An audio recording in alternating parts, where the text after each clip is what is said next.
Newborn Exam by Dr. Nina Gold. This video will introduce you to the key aspects of the newborn physical exam, with a focus on normal physical findings versus those that might suggest a congenital anomaly or genetic condition. When you enter the room, congratulate the family and introduce yourself. Explain that you would like to examine their infant and ask if you have come at a convenient time. If the family agrees to an exam, carefully place the infant on her back and unswaddle her from any blankets. Make a general observation of your patient. Is she asleep or awake? Is her skin warm or cool to the touch? Are her vital signs within normal range? Is she having any difficulty breathing? If you note any signs of distress or illness, end the physical exam here and notify the supervising resident or attending physician.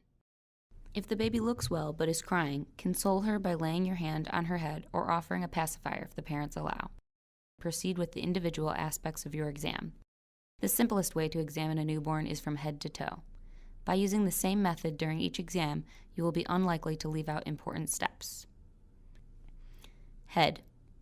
Gently place a hand behind the posterior portion or occiput of the skull.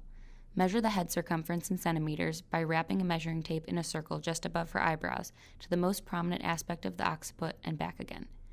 Determine if her head is of normal size by plotting the circumference on a newborn growth chart.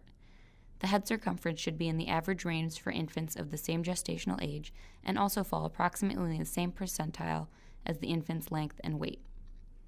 Next, what is the shape of your patient's head?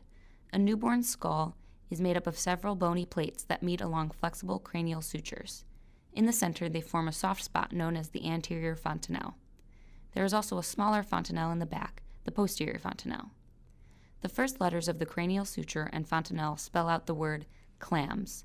C is for coronal suture, L is for lambdoid suture, A is for anterior fontanelle, M is for metopic suture, S is for sagittal suture.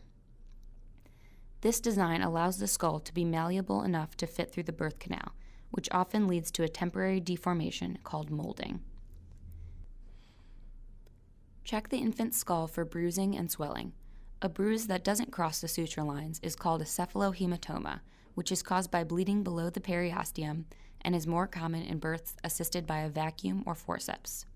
These infants are at increased risk of jaundice due to the breakdown of hemoglobin as the bruise resolves.